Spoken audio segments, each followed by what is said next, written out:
Assalamualaikum warahmatullahi wabarakatuh. Perkenalkan, nama saya Muhammad Iqan Al-Fadri dengan NIM 240181772. Saya berasal dari Prodi Pendidikan Bahasa Inggris.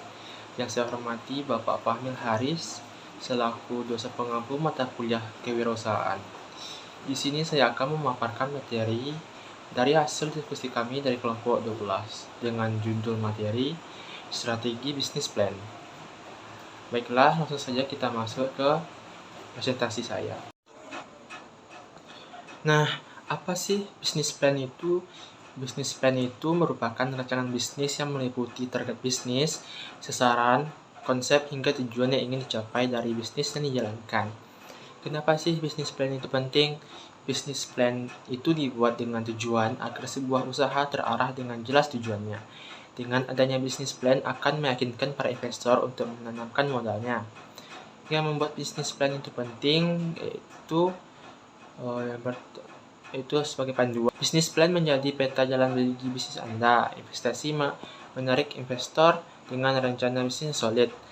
Pengambilan keputusan membuat dalam pengambilan keputusan strategis. Terakhir, evaluasi menjadi tolak ukur untuk mengevaluasi kinerja bisnis. Apa saja yang terdapat dalam bisnis plan? Yang pertama, ringkasan eksekutif, deskripsi perusahaan, analisis pasar, organisasi dan manajemen, produk atau layanan, strategi pemasaran, rencana operasional, rencana keuangan, serta strategi pengembangan. Nah, yang materi pertama yaitu ringkasan eksekutif, yaitu merupakan gambaran singkat tentang keseluruhan rencana bisnis seperti visi, misi, tujuan, dan esensi dari bisnis yang akan dijalankan. Ringkasan eksekutif memberikan gambaran singkat kepada pembaca sehingga penting untuk dibuat semenarik mungkin. Yang kedua itu deskripsi perusahaan. Deskripsi perusahaan bertujuan untuk memberikan gambaran umum sebuah jenis usaha dan bermanfaat sebagai membangun sebuah branding. Yang ketiga yaitu analisis pasar. Pertama, mengenal target pasar. Tujuannya yaitu mengidentifikasi secara spesifik siapa saja konsumen potensial yang paling mungkin tertarik dengan produk atau jasa yang ditawarkan. Yang kedua, memahami kebutuhan konsumen untuk mengetahui apa yang sebenarnya diinginkan dan dibutuhkan oleh konsumen. Yang ketiga yaitu menganalisis pesaing untuk mengetahui siapa saja pesaing utama, kekuatan dan kelemahan mereka, serta strategi yang mereka gunakan. Yang keempat, menemukan peluang pasar untuk mengidentifikasi celah atau kebutuhan di pasar yang belum terpenuhi oleh pesaing. Yang kelima, itu membuat strategi pemasaran untuk mengembangkan rencana pemasaran yang efektif untuk mencapai target pasar dan mencapai tujuan bisnis. Yang keenam, yaitu menilai kelayakan bisnis untuk menentukan apakah bisnis yang akan dijalankan memiliki potensi untuk sukses secara finansial. Nah, selanjutnya yang keempat yaitu organisasi dan manajemen. Tujuannya yaitu yang pertama efisiensi, memaksimalkan hasil dengan menggunakan sumber daya semaksimal mungkin. Yang kedua adalah koordinasi, yaitu untuk menjamin semua departemen dan individu dalam organisasi bekerja sama secara harmonis menuju tujuan yang sama. Yang ketiga yaitu akuntabilitas, untuk memastikan setiap individu bertanggung jawab atas tugas dan hasil kerjanya. Yang keempat yaitu fleksibilitas, yaitu untuk mampu beradaptasi dengan perubahan lingkungan bisnis yang cepat. Yang kelima yaitu pertumbuhan, meningkatkan skala dan jangkauan bisnis secara berkelanjutan. Nah, sekarang kita masuk ke dalam manfaatnya.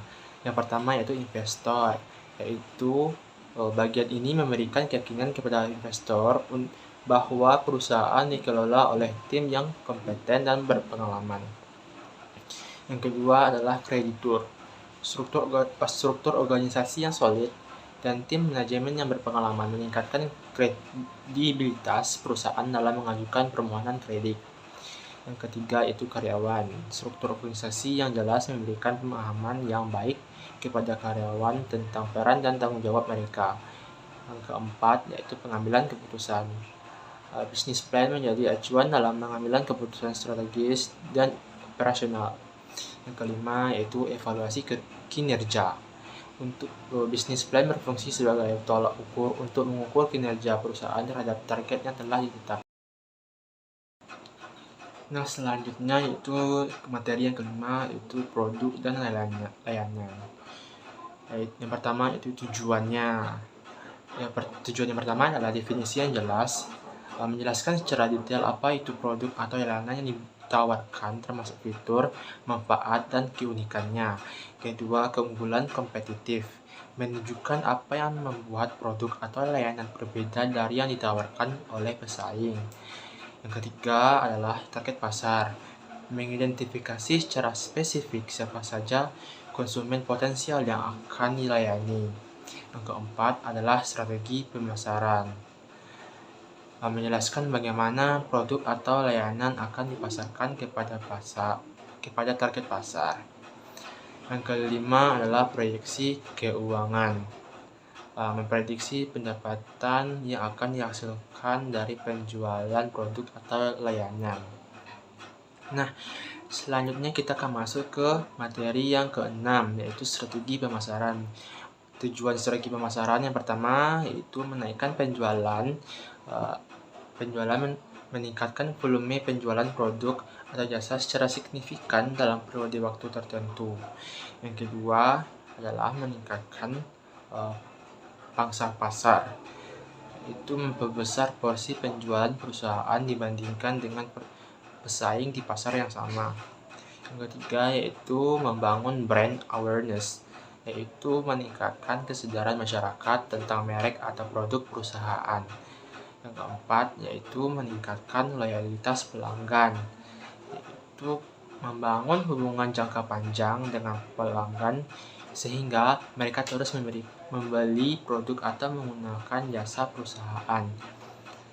Nah, selanjutnya adalah manfaat dari strategi pemasaran. Yang pertama yaitu arah yang jelas. Strategi pemasaran memberikan fokus yang jelas tentang target pasar, positioning produk, dan aktivitas pemasaran yang akan dilakukan. Yang kedua adalah pengambilan keputusan. Strategi pemasaran menjadi dasar dalam pengambilan keputusan terkait produk baru, promosi, dan alokasi anggaran pemasaran. Yang ketiga yaitu evaluasi kinerja, yaitu strategi pemasaran berfungsi sebagai tolak ukur untuk mengukur keberhasilan kampanye pemasaran. Yang keempat adalah menarik investor. Strategi pemasaran yang komprehensif menunjukkan bahwa perusahaan melakukan analisis pasar yang mendalam dan memiliki rencana yang matang. Nah, selanjutnya yaitu materi ketujuh, yaitu rencana operasional. Tujuan dari rencana operasional yaitu mengubah strategi menjadi tindakan, yaitu rencana operasional mengubah strategi yang bersifat abstrak menjadi tindakan-tindakan nyata yang dapat dilaksanakan oleh setiap individu atau tim dalam organisasi. Yang kedua adalah memastikan efisiensi, yaitu rencana operasional membantu dalam mengoptimalkan penggunaan sumber daya yang meliputi uang, waktu, dan tenaga kerja dengan mengalokasikannya secara efektif untuk setiap aktivitas. Yang ketiga yaitu mengalokasikan sumber daya, yaitu rencana operasional yang membantu dalam mendistribusikan sumber daya secara adil dan seimbang ke seluruh bagian organisasi. Yang keempat yaitu mencegah hambatan, yaitu rencana operasional yang membantu dalam mengidentifikasi potensi hambatan atau risiko yang dapat menghambat pencapaian tujuan. Yang kelima yaitu mempermudah koordinasi, yaitu rencana operasional memastikan semua bagian organisasi bekerja secara sinkron menuju tujuan yang sama. Nah, selanjutnya adalah manfaatnya. Manfaatnya yaitu yang pertama, kejelasan tujuan. Setiap individu atau tim memiliki pemahaman yang sama tentang tujuan yang ingin dicapai. Yang kedua yaitu efisiensi sumber daya, yaitu memungkinkan penggunaan sumber daya secara optimal menghindari pemborosan. Yang ketiga yaitu koordinasi yang baik, Semua departemen dan individu bekerjasama secara sinergis menuju tujuan bersama. Yang keempat adalah pengambilan keputusan yang lebih baik, yaitu menyediakan data dan informasi yang akurat untuk mendukung pengambilan keputusan. Yang keempat adalah peningkatan produktivitas, mengurangi waktu yang terbuang karena ketidakpastian atau perubahan rencana mendadak. Yang kelima yaitu kontrol kualitas, yaitu menetapkan standar kualitas yang jelas untuk setiap produk atau layanan. Yang keenam yaitu adaptasi terhadap perubahan, yaitu rencana operasional yang baik bersifat fleksibel dan dapat disesuaikan dengan perubahan kondisi. Yang keenam yaitu evaluasi kinerja, menyediakan tolak ukur yang jelas untuk mengukur kinerja individu dan tim. Selanjutnya kita masuk ke materi yang ke-8 yaitu rencana keuangan. Tujuan dari rencana keuangan yang pertama itu alokasi dana, yaitu membantu dalam menentukan prioritas pengeluaran seperti kebutuhan sehari-hari, tabungan, investasi, dan pembayaran hutang. Yang kedua yaitu prediksi pendapatan, memprediksi pendapatan yang akan diperoleh dalam jangka waktu tertentu. Yang ketiga, pengelolaan biaya, mengidentifikasi area-area pengeluaran yang dapat dikurangi atau dieliminasi. Yang keempat adalah evaluasi kinerja, memantau secara berkala kinerja keuangan untuk melihat apakah rencana yang telah dibuat berjalan sesuai dengan yang diharapkan.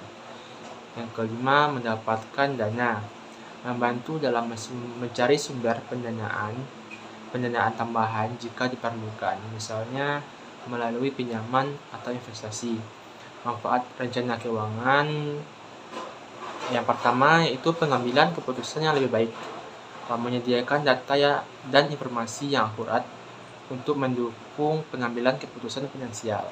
Yang kedua, mitigasi risiko, membantu melindungi aset dan pendapatan dari risiko yang tidak terduga seperti kehilangan pekerjaan atau biaya medis yang tinggi. Yang ketiga yaitu perencanaan jangka panjang, membantu menetapkan tujuan finansial jangka panjang seperti membeli rumah, pensiun, atau pendidikan anak. Yang keempat yaitu akses pendanaan. Rencana keuangan yang baik meningkatkan kredibilitas saat mengajukan pinjaman atau mencari investor. Yang kelima yaitu akuntabilitas, memungkinkan Anda memantau kemajuan keuangan secara teratur. Nah, selanjutnya kita masuk ke materi yang ke-9 yaitu strategi pengembangan. Yang pertama yaitu ekspansi melalui e-commerce, yang kedua diversifikasi produk, yang ketiga peningkatan kualitas dan identitas produk, yang keempat adalah kolaborasi dengan influencer dan brand lain. Yang kelima adalah tambah toko fisik di lokasi strategis. Yang keenam, perkuat layanan pelanggan. Selanjutnya yaitu analisis data untuk keputusan yang lebih baik. Selanjutnya yaitu rampiran, berisi bagan, foto, resume, lisensi, paten, dokumen hukum, dan materi tambahan lainnya yang mendukung analisis dan klaim yang dibuat dalam badan utama dokumen. Tujuan dari bisnis plan yaitu untuk memahami cara merancang dan mengelola bisnis secara efektif, menetapkan visi dan tujuan, mengenal target pasar, merencanakan keuangan, serta mengidentifikasi risiko dan strategi pengembangan. Nah, selanjutnya bagaimana menyusun sebuah bisnis plan yang baik? Langkah-langkah menyusun bisnis plan yang pertama yaitu deskripsi bisnis, membuat detail bisnis yang akan dibuat. Yang kedua, riset pasar, menentukan segmentasi pasar serta kebutuhan konsumen. Yang ketiga, strategi pemasaran, memasarkan produk ataupun jasa agar dapat bersaing dengan kompetitor. Yang keempat, perencanaan manajemen dibutuhkan agar sebuah usaha dapat berjalan dalam jangka waktu panjang. Yang kelima, perkiraan biaya, menetapkan harga produk ataupun jasa. Hanya itu yang dapat saya sampaikan. Jika ada kata-kata saya yang salah, saya mohon maaf. kepada Allah saya mohon ampun. Saya akhiri dengan wabillahi taufiq wal hidayah. Assalamualaikum warahmatullahi wabarakatuh.